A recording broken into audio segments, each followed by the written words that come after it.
রায় ডাক্তারি পড়ুয়াকে ধর্ষণ করে খুন আর এই খুনের ঘটনায় গ্রেফতার সিভিক ভলেন্টিয়ার সঞ্জয়।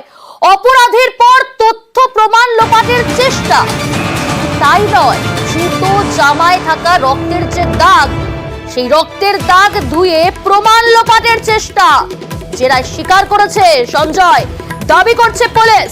আরো বিস্তারিত জানাবে আমাদের সঙ্গে রয়েছে আমাদের প্রতিনিধি অমিত। অমিত, পুলিশ ইতিমধ্যেই দফায় দফায় জেরা করছে এই অপরাধীকে, যে ইতিমধ্যেই আমরা দেখেছি গতকাল যে তার উদ্ধত, সে কতটা উদ্ধত যে ফাঁসি দিলে ফাঁসি দিন, আর আজ জেরায় উঠে এলো আরো এক চাঞ্চল্যকর তথ্য যে তথ্য প্রমাণ লোপাটেরও চেষ্টা করেছে এই অপরাধী।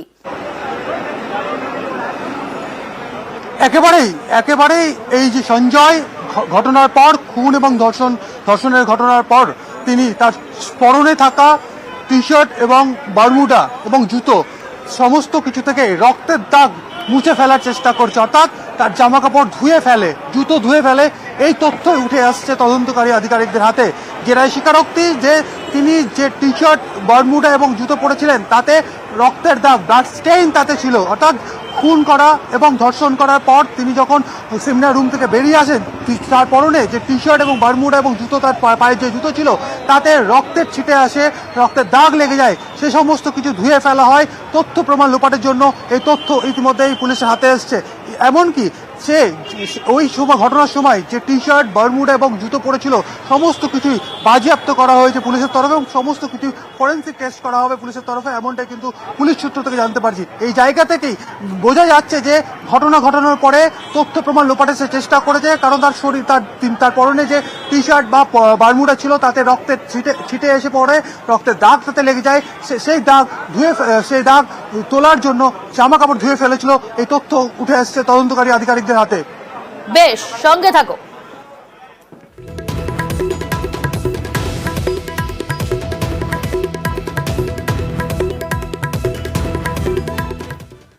ডাক্তারি পড়ুয়াকে ধর্ষণ করে খুন করা হয়েছে আর এই ঘটনায় গ্রেপ্তার সিভিক ভলেন্টিয়ার সঞ্জয় রায়। কিন্তু একটাই প্রশ্ন বারবার করে মনের ওপর উঠছে যে আপনাদের প্রত্যেকের, যে শুধু কি সঞ্জয় রায় এর পিছনে জড়িত নাকি এর পিছনে আরো অনেকে রয়েছে, অর্থাৎ এই ঘটনায় আরো অনেকে জড়িত, সেটাই নিশ্চিত করার জন্য তদন্তকারীরা এবার ডিএনএ টেস্ট করার চিন্তা ভাবনা অর্থাৎ পরিকল্পনা করেছে। অমিত জানাবে, অমিত রয়েছে আমাদের সঙ্গে, আমাদের প্রতিনিধি। অমিত, এই বিষয়ে তদন্তকারীদের কি পরিকল্পনা? কারণ প্রত্যেকের মনের মধ্যে একটাই প্রশ্ন উঠছে যে এইভাবে নৃশংসভাবে খুন করা হলো ধর্ষণ করে, শুধু কি সঞ্জয় এই কীর্তি ঘটিয়েছে নাকি এর পিছনে আরো কারা জড়িত রয়েছে? শুধুমাত্র কি সঞ্জয় এই অপরাধের সঙ্গে যুক্ত নাকি সঞ্জয়ের সঙ্গে অন্য কোনো সঙ্গী ওই দিন ওই ঘরে উপস্থিত ছিল, সেই বিষয়টি এখন দেখা হচ্ছে তদন্তকারী আধিকারিকদের তরফে। ইতিমধ্যেই তদন্তকারী আধিকারিকদের তরফে ডিএনএ টেস্টের পরিকল্পনা করা হয়েছে, কারণ ঘটনাস্থল থেকে চুল বা বিভিন্ন টিস্যু, যেমন নির্যাতিতার নখ থেকে পিএম যখন করা হয়, ময়নাতদন্ত যখন করা হয়, নখ থেকে টিস্যু সংগ্রহ করা হয়েছে, কারণ সঞ্জয়ের শরীরে আঁচড়ের দাগ রয়েছে। সেক্ষেত্রে তার নির্যাতিতার নখের সঞ্জয়ের বাইরে সঞ্জয় ছাড়া অন্য কোনো ব্যক্তির বা তৃতীয় কোনো ব্যক্তির টিস্যু রয়েছে কিনা, কারণ তিনি যদি বাধা দেওয়ার চেষ্টা করে, কারণ যেভাবে তাকে মারা হয়েছে এবং রেপ ধর্ষণের মতো ঘটনা ঘটেছে, তাকে খুন করা হয়েছে, সেক্ষেত্রে বাধা দেওয়া হয়ে থাকলে, তিনি যদি বাধা দেওয়ার চেষ্টা করে থাকেন, তো সঞ্জয় ছাড়া অন্য কোনো ব্যক্তির টিস্যু তার নখের ডগায় আছে কিনা, এই সমস্ত স্যাম্পল কিন্তু ইতিমধ্যে কালেক্ট করা হয়েছে। সেখান থেকে চুল পাওয়া গেছিল, সেই চুল ইতিমধ্যে ফরেন্সিক ল্যাবে পাঠানো হয়েছে। এই বিষয়টি আরো বিস্তারিত জানার জন্য, তথ্য প্রমাণ পাওয়ার জন্যই ডিএনএ টেস্টের পরিকল্পনা করা হচ্ছে, কারণ সঞ্জয় অভিযুক্ত, তিনি ইতিমধ্যে গ্রেপ্তার হয়েছেন। তার রক্তমাখা জামা কাপড় যেটি ধুয়ে ফেলেছিলেন সেগুলো ইতিমধ্যে বাজেয়াপ্ত করা হয়েছে। ঘটনাস্থল থেকে বেশ কিছু টিস্যু, চুল, এই সামগ্রী কিছু পাওয়া গেছে, নমুনা সংগ্রহ করা হয়েছে।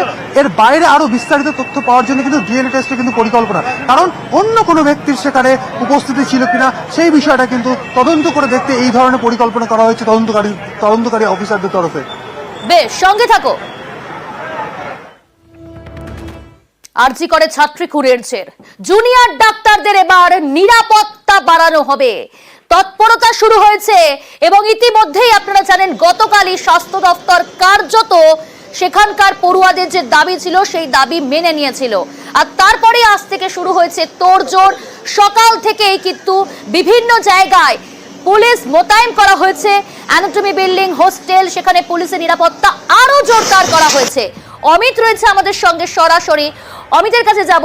অমিত, এই জায়গাটা একটু বোঝার চেষ্টা করব। গতকাল স্বাস্থ্য দপ্তরের তরফ থেকে মেনে নেওয়া হলো পড়ুয়াদের যা যা দাবি ছিল, কিন্তু এটা তো ঠিক বিলম্বিত বোধোদয়, কারণ এতদিন ধরে কোনো রকম কোনো নিরাপত্তায় বাড়তি গুরুত্ব দেওয়া হলো না। একটি প্রাণের বিনিময়, একটি ফুটফুটে মেয়ে ডাক্তারি পড়ুয়া পড়তে এসেছিল, তার প্রাণের বিনিময় এই টনক নড়ল, এই বিলম্বিত বোধোদয়। দেখো, এই ঘটনা শুধু নয়, এর আগেও বিভিন্ন অভিযোগ উঠে আসছে এই আরজিকর মেডিকেল কলেজ থেকে। বিভিন্ন সময় বহিরাগতদের ছুটে যাওয়া, এমনকি এর আগেও একাধিক সময় দেখা গিয়েছে বিভিন্ন জুনিয়র ডাক্তার তারা মলস্টেশনের অভিযোগ করেছিলেন টালা থানাতে, তারও ইনভেস্টিগেশন একটা সময় হয়েছিল। সেই জায়গা থেকে নিরাপত্তার একটা অভাব বোধ তারা করছিলেন। তারপরে মাত্রা দিয়েছে শুক্রবারের নৃশংসতম খুন এবং ধর্ষণের ঘটনা।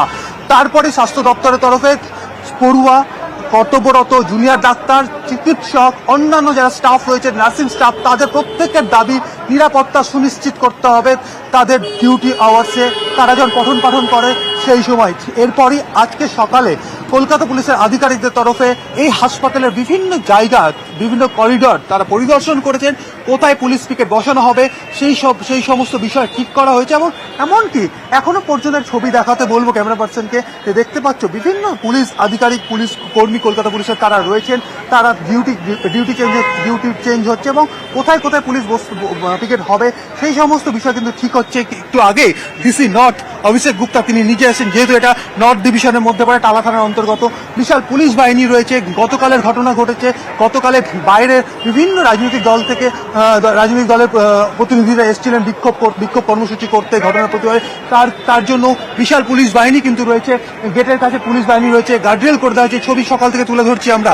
তবে হাসপাতালের ভেতরের অন্দরমহলের নিরাপত্তা, যে নিরাপত্তা নিয়ে প্রশ্ন উঠেছে, সেই নিরাপত্তা ব্যবস্থা করা করতে স্বাস্থ্য দপ্তর বেশ কিছু নির্দেশিকা দিয়েছে এবং পুলিশের সঙ্গে আলোচনা হয়েছে। তারপরই আজকে এমার্জেন্সি বিল্ডিং এ পুলিশের আউটপোস্ট ছিল, সেই তারও বাইরে বিভিন্ন জায়গাতে অ্যাডমিনিস্ট্রেটিভ বিল্ডিং, অন্যান্য যেখানে পঠন পাঠন হয়, অর্থাৎ পড়ুয়াদের যেখানে ক্লাস হয়, ক্লাসরুমের আশেপাশে করিডোর, এমনকি নাইট ডিউটি যারা করেন তারা নিরাপত্তা বোধ করছেন না, তাদের জন্য ভেতরে যদি কোথাও পুলিশ পিকেট বসানো যায়, ক্লোজ সার্কিট ক্যামেরা, যে এলাকা ক্লোজ সার্কিট ক্যামেরা আওতাধীন নেই, সেই জায়গাতে ক্লোজ সার্কিট ক্যামেরা যদি বসানো যায়, সমস্ত বিষয় কিন্তু খতিয়ে দেখা হয়েছে কলকাতা পুলিশের আধিকারিকদের তরফে। বেশ, সঙ্গে থাকুন।